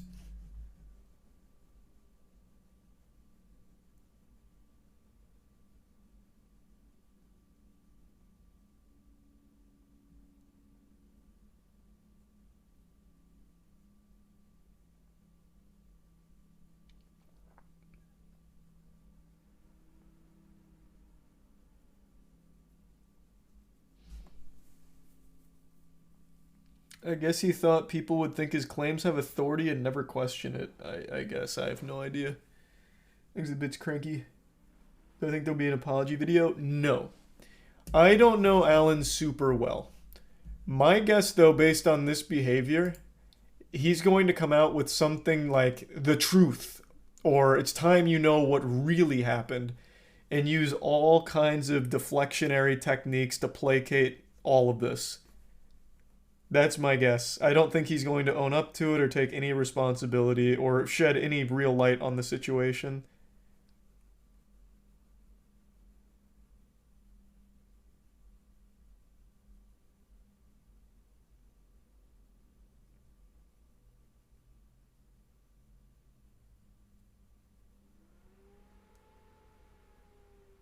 Apologizing to the internet is never good. Well, I mean, the only thing he should say is, yep, I was a douchebag. Sorry. Also, I'm leaving Panda. Again, assuming all of this is 100% accurate, which there is a lot of evidence to suggest it is now, I mean, that seems like the only course to save Panda's reputation. He'll have to step down.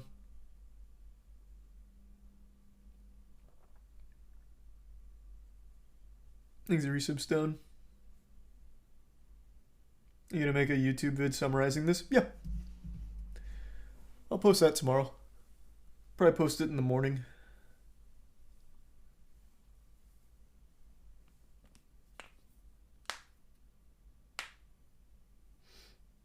Y'all put everything in a box. Is that referring to this situation? Because it's not putting everything in a box.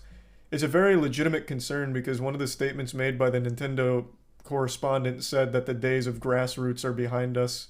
Or I guess, to be more accurate to what was actually said, is those times are gone. Referring to running tournaments grassroots without the official licensing from Nintendo. Like, that's not putting everything in a box, and this is all the result of one man from Panda going on a power trip. It's nothing about putting that in a box. It's just like a legitimate concern and a real problem caused by that guy.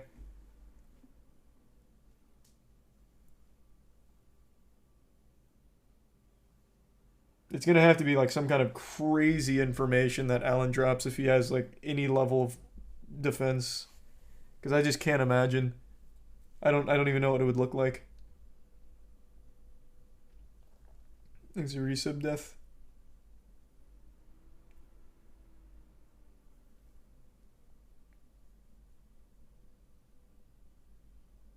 Isn't Kanye running for president again? Yeah. But this time it's so much weirder. He's got Milo Yiannopoulos and fucking Nick Fuentes. It is so goofy. It's so fucking weird.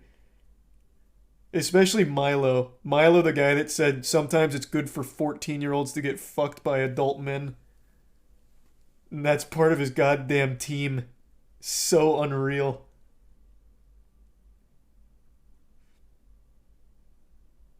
Why is everyone saying, huh? How do you guys not know that? That's why Milo got canceled in the first place. He went on this binge about why it's okay sometimes for, child abuse or molestation like that because he told a story about the time that he fucked an adult man when he was 14 and it made him stronger. How do you guys not know this?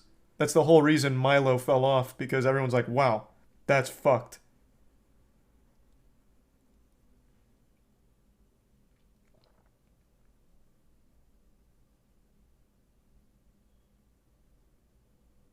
Thanks, Resub Crunchy. That's not politics. That guy's just like an actual fucking weirdo. I'm not talking anything political. Milo's just an absolute weirdo. Now he's running like this pretend life where he's no longer a gay man. He's a man of God.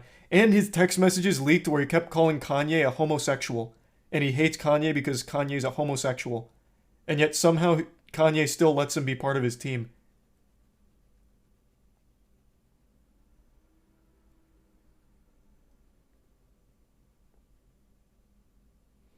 I don't remember where Kaya brought that up and I looked it up and I can't remember where that was. Let me see.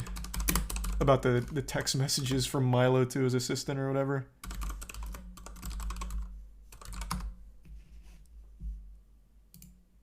Here it is. Leaked DMs reveal Kanye West's manager Milo Yiannopoulos had been calling Kanye a homosexual before teaming up with him, calling him pathetic and threatening to kill him for being gay. And then it's just a dump of all the messages. The source might not be like 100% reliable, I guess, but that sounds like some real Milo Yiannopoulos shit.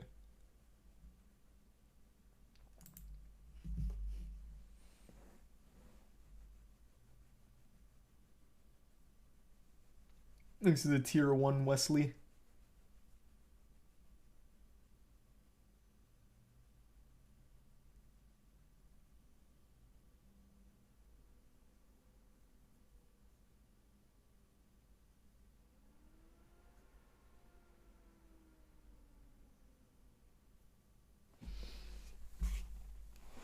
There's a new Smash World Tour statement just now.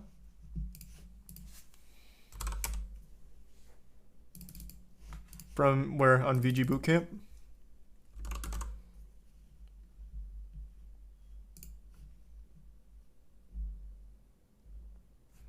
Where are you seeing that?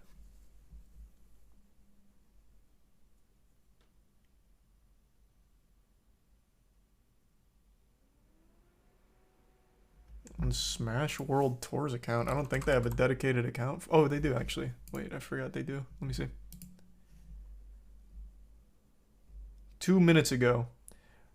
A short follow-up regarding Nintendo's response. Okay, so this is fucking fresh. I wonder if it's about the, what?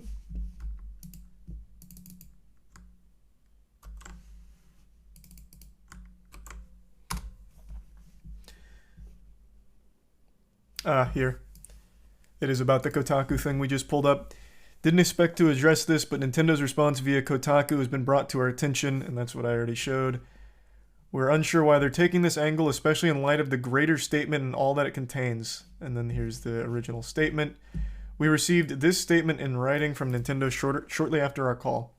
It is Nintendo's expectation that an approved license be secured in order to operate any commercial activity featuring Nintendo IP. It is also expected to secure such a license well in advance of any public announcement. After further review, we found that Smash World Tour has not met these expectations around health and safety guidelines and has not adhered to our internal partner guidelines.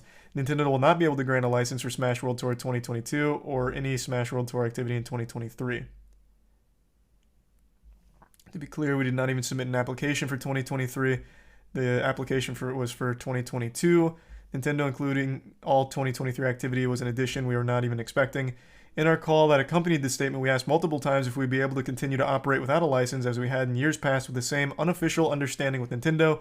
We were told point blank that those times are over. They followed up the call with their statement in writing, again confirming the 2022 championship and 2023 activity were in the exact same boat. I trust that far more than the Kotaku source.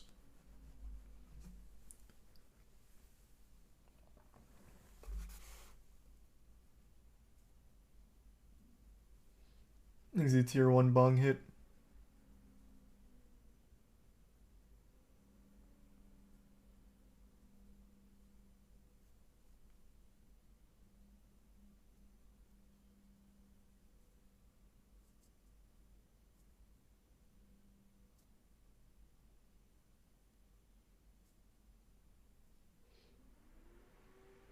Yeah, I guess we'll see.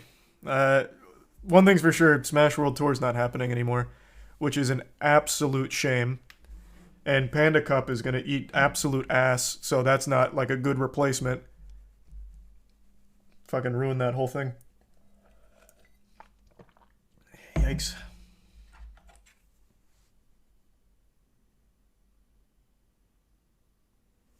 All good, Dragnell.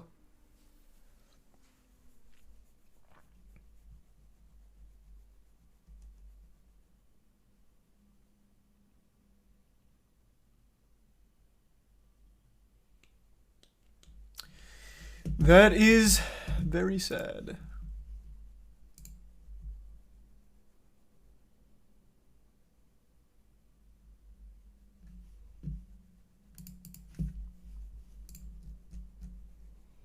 If they want to take this stance, though, then how about Nintendo tomorrow come out and say, actually, there was a misunderstanding. Smash World Tour Championships should continue as planned. And then they just reschedule the date. I'm sure players, while they will have lost a lot of money, will appreciate the chance to continue to compete at that level in that tournament. If this really is how they feel. But this, I think, is absolute nonsense, considering this is what Nintendo's actual stance was during their conversation.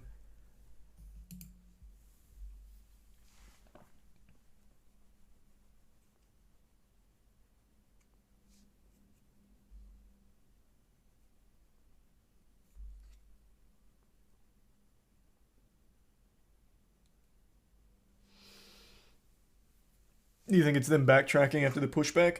No, I think this is just blatantly lying. Like, I think whoever they talk to here has no fucking clue what they're talking about. I don't know who Kotaku got in contact with, but I don't trust the source at all.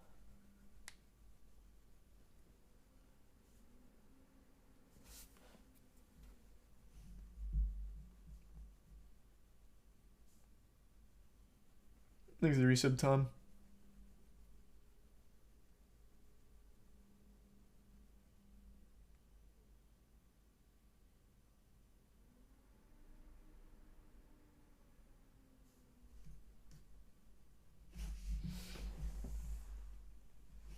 What's with Nintendo making these garbage ass decisions? This was a decision that was pushed upon them by Panda, Alan from Panda.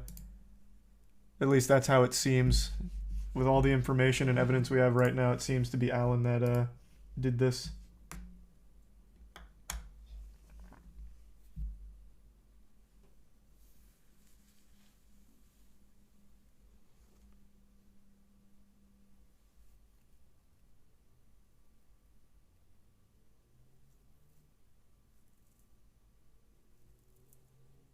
Don't understand how Alan made them do this though. Are you just tuning in? Because I went over the whole thing. Many tournament organizers confirmed what VGBC put out about Alan making threats about shutting down tournaments, and now even going as far as to shut down Smash World Tour, which was a threat he made to Beyond the Summit.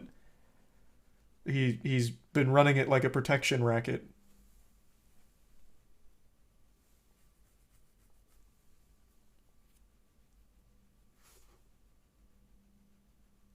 Isn't Smash big for Moist Esports? Yep, it's where we got our start too. I love that community. I love that scene. And the whole future of it's in jeopardy from one guy's greed. Well, one guy's greed and one company's out of touch archaic practices.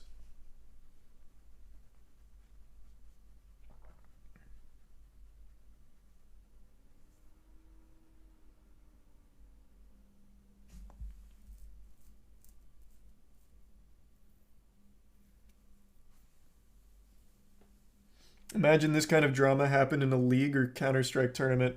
Oh my god, the community would lose their shit. If it happened in Counter-Strike in particular, Counter-Strike has like a tournament every hour. If all of a sudden Valve's like, actually, we're going to step in, but we're only doing one major a year. So all the other ones, get that shit out of here. We're gonna do the one Valve major a year, and all of the other ones, illegal. That'd be the end. That'd just be the end.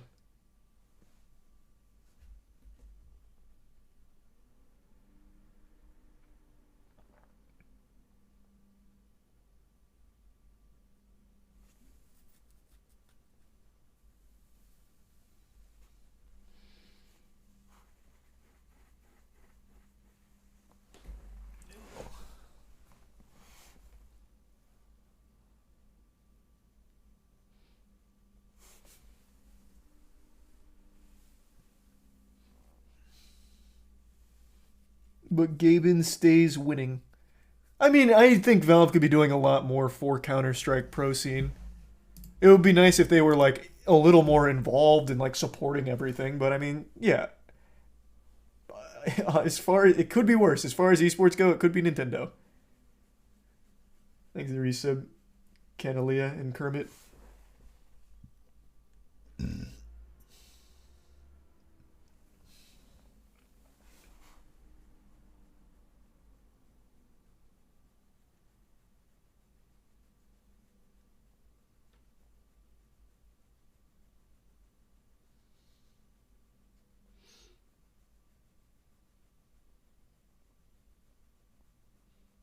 Think they'll ever release a new Counter-Strike? I hope not. I don't see why they would. I never agree with releasing a sequel for the sake of a sequel. That just doesn't feel worth it to me. Like, a League of Legends 2, no point.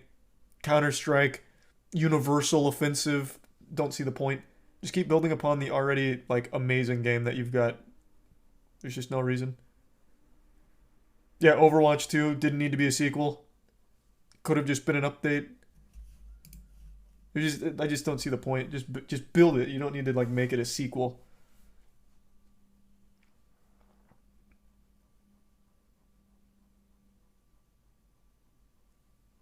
Is it Prime Joven? Destiny 2 is a little different. Didn't they make Destiny 2 because they actually ran out of space for Destiny 1? So they needed to start fresh because they legitimately couldn't put anything more into Destiny?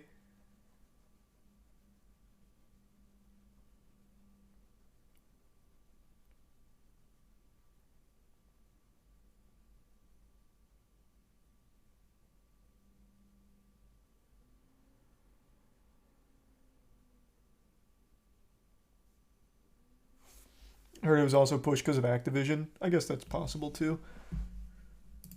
Can't really say since I'm not.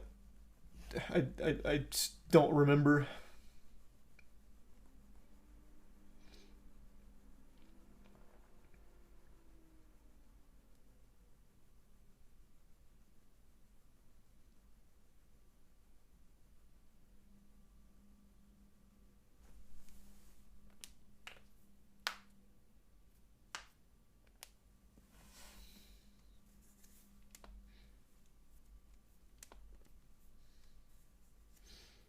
Thanks to the resub prone.